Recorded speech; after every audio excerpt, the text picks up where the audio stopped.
తాకట్టులో ఉన్న బంగారాన్ని విడిపించి ఆ రోజు ఆన్లైన్ రేటుకే మేము కొంటాం. Sharma gold company.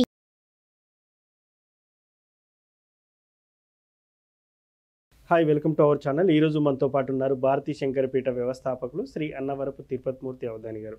నమస్కారం గురువు గారు. ఓం శ్రీ మహాగణాధిపతయే నమః. 2025లో ఒక 6 గ్రహాలు కలవబోతున్నాయి. దానివల్ల కరోనా కంటే పెద్ద ముప్పే పొంచి ఉంది అని అంటున్నారు. గతంలో 4 గ్రహాలు కలిస్తేనే కరోనా లాంటి విధ్వంసం ఏర్పడింది. ఇప్పుడు 6 గ్రహాలు కలుస్తున్నాయి అంటున్నారు. ఎంత పెద్ద ముప్పు ఏర్పడబోతుంది అంటారు? సార్, ఒక మాట అడుగుతాను, మీరేమనుకోరు కదా. ఇది మనకి ఇప్పుడు 2024 క్రోధనామ సంవత్సరం. భూత వర్తమాన భవిష్యత్. మనం భూత భవిష్యత్ వర్తమానం అంటాం కదా. భూత వర్తమాన భవిష్యత్ కాలాలు 3 ఉన్నాయి.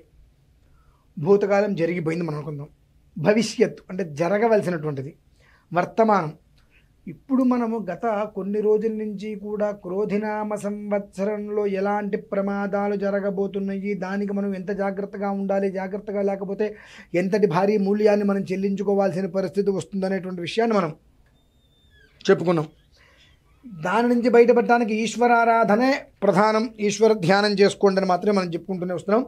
ఈశ్వర ధ్యానం అనేటువంటిది చాలామంది మొదలుపెట్టారు, చేస్తున్నారు. రోజు ఆ ఫోన్ చేసి గురుగారు ఇవాళ పంచాక్షరి ఇన్ని వేలు చేశామండి అని చెప్పి చెప్తున్నారు. చాలా సంతోషం అనిపిస్తుంది. ఒక్కొక్కరు ఇంత చేయండి అనుకున్నాం, ఇవాళ మేము ఇన్ని వేలు చేశామండి అని చెప్పి ప్రతిరోజు స్కూల్లో పిల్లలు వచ్చినప్పుడు వాళ్ళకి పేరు రాసుకున్నారు సారా. అది ప్రతిరోజు కొంతమంది కాల్ చేసి వాళ్ళు ఇన్ని వేలు చేశాం అని రాసుకుంటున్నాం. అన్నీ అమ్మయ్య ఈశ్వర అనుగ్రహం వల్ల లభ్యమవుతున్నాయి, అందరూ చేస్తున్నారు, బాగుంటుంది. ప్రమాదం అయితే పొంచి ఉంది, దాని నుంచి బయటపడేటువంటి మార్గాన్ని మనం అన్వేషించాము, దానికి ఏదో చేసుకుంటున్నామని చెప్పి. ఇప్పుడు సరే 2025లో షష్ఠగ్రహ కూటమి ఉంది, ప్రమాదం జరుగుతుందనేటువంటి విషయాన్ని కాసేపు పక్కన పెడదాం. ఉంది లేదు అంటే ఉంది, అది వేరే విషయం. 4 గ్రహాలు కలిసినప్పుడే కరోనా వచ్చిందని అన్నారు. అవును. పంచగ్రహ కూటమి కలిసినప్పుడు ఒక అద్భుతమైన యోగం కూడా భగవంతుడు ఇస్తూ ఉంటాడు. షష్ఠగ్రహాలు 6 గ్రహాలు కలిసినప్పుడు దాన్ని మనం నెగిటివ్గా మాత్రమే ఎందుకు చూడాలండి? అంటే 6 అంటే శత్రుస్థానం. ఎస్, అవును. కాబట్టి శత్రుగ్రహాలన్నీ కూడా ఏకమే, కాబట్టి నాశనం ఏదో వినాశనం ఏదో చెప్తూ ఉంటాం. అదే శత్రుస్థానం అనేటువంటిది మంచికి కూడా దారి తీయచ్చు కదా.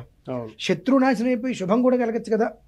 అంటే ఒకటే కోణంలో మనం ఎందుకు చూడాలి అని అంటే ఇందులో జ్యోతిష్యంలో అనేక రకాలు ఉన్నాయి. అవును.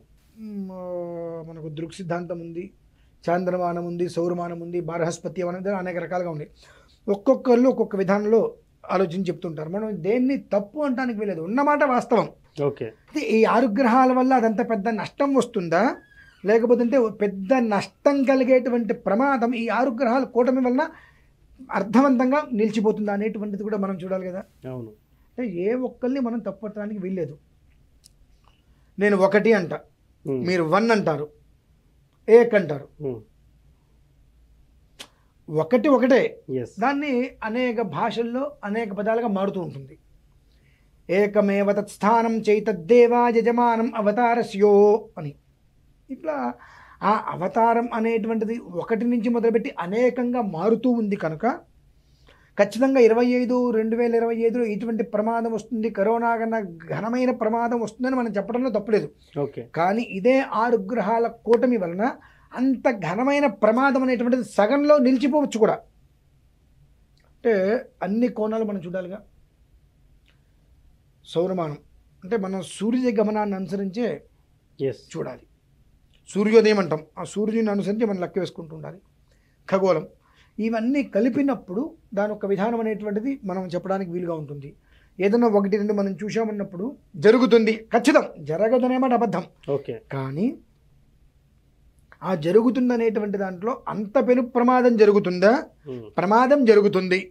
కానీ ఈ షష్ఠగ్రహ కూటమి వలన ఆ క్షణకాలానికి అది మంచిని దారి తీయచ్చు, చెడుకి దారి తీయచ్చు. మనం ఎస్టిమేషన్ వేయలేం, అవి కొన్ని వెయ్యలేమండి.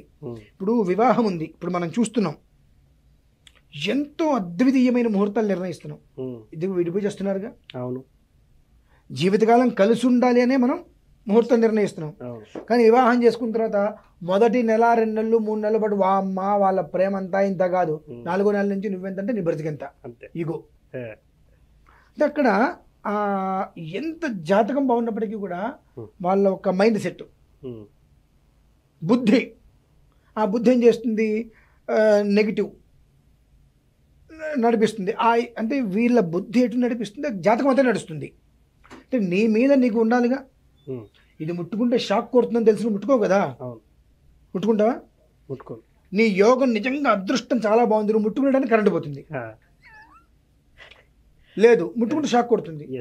కాబట్టి ఏంటంటే కొన్నిట్లకి మాత్రం మనం ఇది నిర్ధారణ అని చెప్పవచ్చు, కొన్నిట్లకి మనం నిర్ధారణ చెప్పలేము. అందులో షష్ఠగ్రహ కూటమి అన్నప్పుడు ఏమవుతుందంటే అండి, 6 గ్రహాలు కూటమిగా వెళ్ళినప్పుడు అందులో ఎవడో ఒక్కడు తేడాగాడు ఉన్నా చాలు, ఒక్కడు. ఇప్పుడు మనం ఉంటాం ఒక 5గురం కలిసి 10 మందికి మంచిగా చేయాలని మొదలు పెడతాం.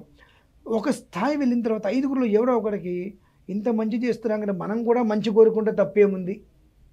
ఒక ఏదో పెడతారు, అందులో 4 రూపాయలు డబ్బులు వస్తాయి, ఈ 4 రూపాయలు డబ్బులు వస్తున్నాయి కదా అందరికీ చేస్తున్నాం, మనం కూడా తీసుకుంటే తప్పేముంది ఒక్క మనిషికి ఆలోచన వచ్చింది అనుకోండి. ఈ ఆలోచన పుర్రెకి పుట్టిన బుద్ధి మొత్తం 5గురు ఇట్లా ఉన్న వాళ్ళకి కాస్త ఏమవుతారు, విడిపోతారు, మొత్తం నాశనం అయిపోతుంది. అలానే ఈ షష్ఠగ్రహ కూటమి అనేటువంటి బలంగానే ఉంది. ఆ బలంలో ఒక్క బలహీన గ్రహం ఉన్నా చాలు కదా. అవును, ఒక్క బలహీన గ్రహం అట్లా కూడా సడన్గా మారతాయండి అనొచ్చు. ఓకే, మంచిది. రావణాసురుడు ఇంద్రజిత్తు జన్మించేటప్పుడు గ్రహాలందరినీ కూడా ఒక తాటిలో పెట్టేశాడు. చిరంజీవిగా జన్మించాలి, అతనికి ఎవరు ఎదురుండకూడదని చెప్పి. అంటే మొత్తం గ్రహాల మీదేగా నడిచేది. రావణాసురుడు సామాన్యుడు కదా, అంటే జరగవలసిందే. అటువంటిది గ్రహాలంటిని కూడా ఒక చోట నిలబెట్టేశాడు, మీరు ఇలానే ఉండండి, ఇలా ఉంటేనే నా పిల్లవాడు చిరంజీవిగా జన్మిస్తాడు, వాడిని ఎవరు ఓడించలేరు అని చెప్పి. తెలుసు కదా నవగ్రహాలే జీవితం మొత్తం మనిషిని నడిపిస్తాయని. ఈ దేవతలందరూ కూడా ఆరాధించగా శని ఏం చేస్తాడు, పాదం ఎలా పక్కకి దొరుకుతాడు, అర్ధాయుష్మధ్యుడు పడతాడు. ఓకే, చిన్న మిస్టేక్. దీనివల్ల ఏమైంది, ఇప్పుడు అందరూ ఆరాధించి శనేశ్వరుని బాగా చేసేటప్పటికి ఆయన ఏం చేశాడు, కొంచెం పాదం కాళ్ళెర కొట్టాడు, కుంటివాడయ్యాడు. సెకండరీ అదంతా. అంటే ఆ క్షణం వరకు కూడా రావణాసుడు అంత రావణ బ్రహ్మ అంటే నవవ్యాకరణ పండితుడు, మొత్తం శాసించేటువంటి వాడు. రావణ బ్రహ్మ అని పేరు. నా పిల్లవాడు దీర్ఘాయుష్మంతుడు, చిరంజీవిగా జన్మిస్తాడు, వాడికి తిరుగుండదు అనుకున్నాడుగా. ఆ ప్రసవ సమయంలో కాలు పక్కకి పెట్టాడు. మనకు శిరస్సు ప్రధానంగా కనిపిస్తుంది, అది సమయం. ఆ శిరస్సు కనిపించేటువంటి సమయం ఏం చేశాడు, కాలు పక్కకి చేర్పాడు, అర్ధాయుష్మంతుడికి జన్మించాడు. ఎవరైనా ఊహించారా? అంటే కొన్ని విపత్తుల్ని మనం ఇది ఖచ్చితం అని చెప్పి ఒకే విధానాన్ని అనుసరించలేమండి. అది మంచి జరగచ్చు, చెడు జరగచ్చు, ఏదైనా జరగచ్చు. అంటే ఆ క్షణానికి ఆ గ్రహంలో ఉండేటువంటి ఒక మిత్రత్వ శత్రుత్వ సమస్థానాలు ఉంటాయి. ఆ విధానాన్ని అనుసరించి ఒక క్షణకాలంలో దాన్ని ఎట్టించేనైనా తిప్పేస్తుంది. కనుక మంచి ఉంది, చెడు ఉంది. ఆ చెడు అనేటువంటిది ఇదే షష్ఠగ్రహంతో నిర్వీర్యమైపోవచ్చు, షష్ఠగ్రహంతో బలం కూడా పడవచ్చు. కానీ నిర్వీర్యమయ్యేటువంటి పరిస్థితులు ఎక్కువ ఉన్నాయి. ఎందుకంటే ఇప్పుడు మనం అనుకున్నాం వర్తమానం, భూతకాలం జరిగిపోయింది. మనకు వర్తమానం అనేటువంటిది 2024 ఈ క్రోధనామ సంవత్సరంలో ఎంత క్రోధాత్మకంగా ఉంటుందనే విషయం తెలుసుకున్నాం. దానికి ప్రాయశ్చిత్తాలు మొదలుపెట్టని చేసుకుంటున్నాం. భగవంతుడి యొక్క అనుగ్రహం పరిపూర్ణంగా జనాల మీద ఉండాలి, నష్టం కాకూడదు అనే ఉద్దేశంతో ప్రయత్నాలు చేస్తున్నాం. భవిష్యత్తు ఇప్పుడు మనం చేసే విత్తనం భవిష్యత్తు మనకు పండు రూపేణ ఉపయోగపడుతుంది. కాబట్టి ఆ భవిష్యత్తులో వచ్చేటువంటి షష్ఠగ్రహ కూటమి అనేటువంటిది నష్టం ఎంత చేకూరుస్తుందో అంత లాభం. అయితే లాభం అంటే ఏం లేదు, నష్టం కాంతి లాభం అవుతుంది అంతే. ప్రమాదం అనేటువంటిది ఉన్నప్పటికీ కూడా ఆ గ్రహకూటమి వలనే నష్టం ఎంత ప్రమాదం ఉందో అదే గ్రహకూటమి దాని ఒక్క కారణం చేతే ఆ నష్టం కూడా నివారించేటువంటి స్థితి దానికి ఏర్పడిందండి. సో ఫైనల్గానైతే 5 గ్రహాల కలయిక వల్ల 6 గ్రహాల కలయిక వల్ల ఎలా ఉంటుందని చాలా చక్కగా చెప్పారు గురువుగారు. Thank you. సో చూశారు కదా, ఇది వాటి కార్యక్రమం. మరో కార్యక్రమంలో మళ్ళీ కలుద్దాం. Thank you. నేను మీ ముఖేష్, సైనింగ్ ఆఫ్. సుమన్ టీవీలో మీ పర్సనల్ అండ్ బిజినెస్ ప్రమోషన్స్ కోసం కింది నెంబర్కి కాంటాక్ట్ చేయండి.